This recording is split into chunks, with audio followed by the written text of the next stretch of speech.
Yugoslavia, for those born after the 2000s, this name might just be an unfamiliar country found in history textbooks. But for many who knew it, it is a long-forgotten nation that carries incredibly painful memories. This country was once composed of 6 neighboring republics, but from its very birth, its fate was never an easy one. The ethnic groups, religions, and cultures within were vastly different, and internal relations were strained for a long time. But was the breakup of Yugoslavia really just because of ethnic differences? Divisions and conflicts between different ethnic groups in Yugoslavia had existed for a long time. This was not a new problem that only appeared a few years before the Federation dissolved. It's just that these tensions escalated further after World War II. Before this, Yugoslavia was actually the Kingdom of Yugoslavia, a monarchical state located in the Balkans. It existed from the end of WWI until World War II. This country included today's Bosnia and Herzegovina, Serbia, Montenegro, North Macedonia, and most parts of present-day Slovenia and Croatia.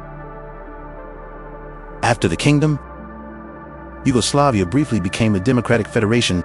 Soon after, it became the Socialist Federal Republic of Yugoslavia. In fact, before the expansion of the republics and ethnic groups, serious divisions already existed between the Serbs and other ethnicities. This became the root cause of the country's later collapse. Nationalism was a hidden danger surging within the federation from day one. Yugoslavia once had a brief period of superficial harmony. This was all thanks to President Tito. Tito was a Yugoslav communist, revolutionary, and politician, and the most powerful force in promoting national brotherhood and unity. His suppression of dangerous nationalism within the Federation was very effective for a long time. During his reign, Yugoslavia became a regional power with strong industry and a well-developing economy, until Tito passed away. In Tito's later years, the national economy had already begun to lose balance. The once rapid economic growth only benefited certain parts of the Federation.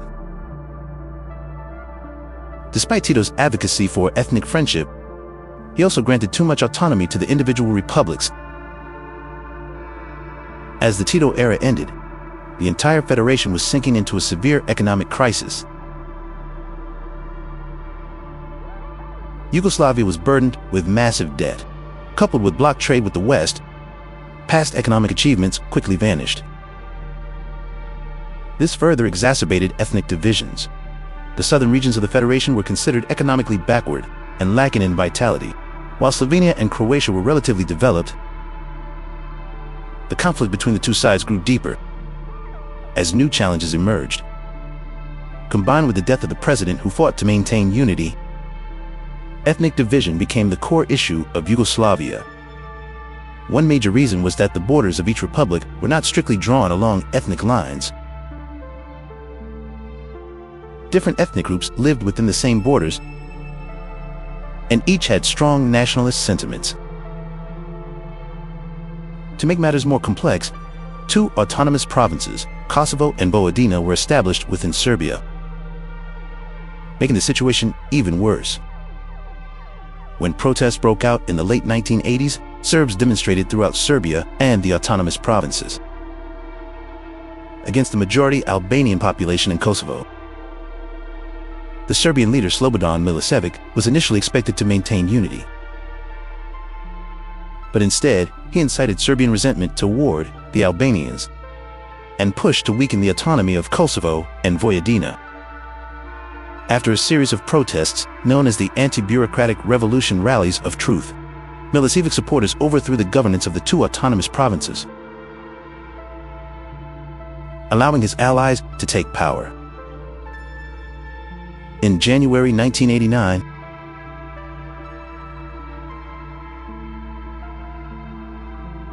Bulatovio subsequently became the president of the League of Communists of Montenegro. This was only the beginning of the conflict between Serbs and Albanians.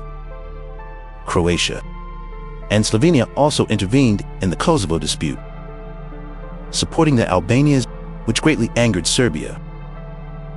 The scale of protests grew larger.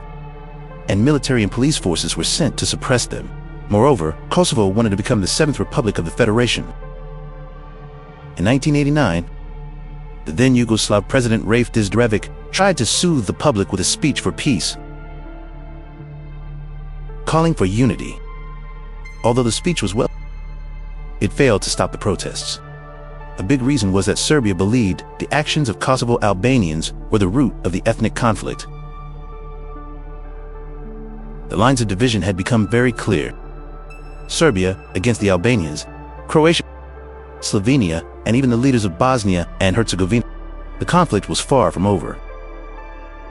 When individual republics tried to resolve their differences politically, the rift only grew deeper.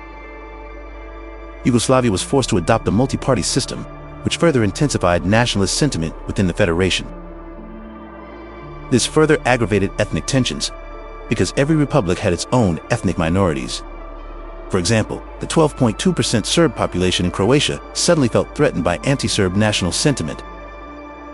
Croatia's new president, Franjo Tuđman, stated that he would protect Croats from the threats of Serbia and Milosevic. This triggered a strong reaction from Serbs within Croatia. They formed new separatist organizations, demanding that if Croatia became independent, they would rejoin Serbia. This led to the so-called Log Revolution.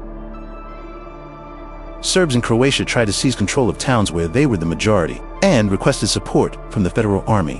When Croatia sent helicopters carrying special forces to suppress the rebellion, the Yugoslav Air Force intervened, ordering them to return to Zagreb or be shot down. Croatia complied with the order. Tensions continued to escalate.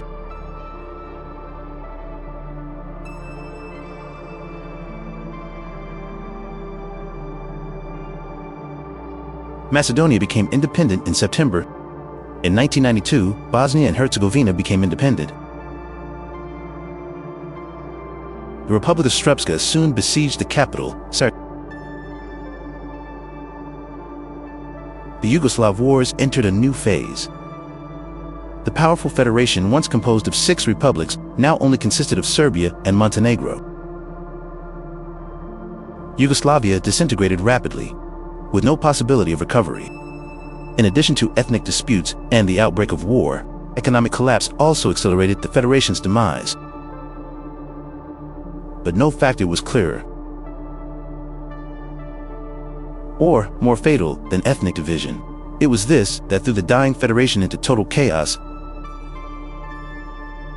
eventually ending Yugoslavia's existence. In the end, only Serbia and Montenegro remained. On February 4, 2003, the Federation was reorganized into the State Union of Serbia and Montenegro, but it also failed to maintain stability, finally splitting again on June 3, 2006. Montenegro declared independence. As for the Kosovo conflict, its status as an independent state remains internationally disputed to this day. Many countries, including the United States, recognize its independence, but Serbia and its allies refused to do so. This also means that ethnic conflicts did not disappear with the breakup of Yugoslavia. All former Yugoslav countries now possess strong national identities. The problem of being unable to clearly define ethnic borders back then proved to be an uncontrollable disaster for all of Yugoslavia. In the past, Croatian and Serbian were regarded as the same language, called Serbo.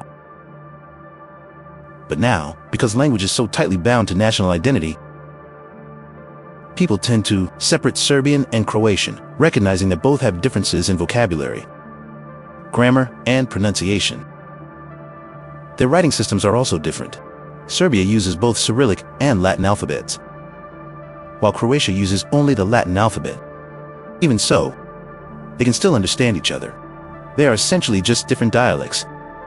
Ultimately, while economic and political problems did destroy Yugoslavia, what was truly fatal was the ethnic division and the disappearance of brotherhood and unity.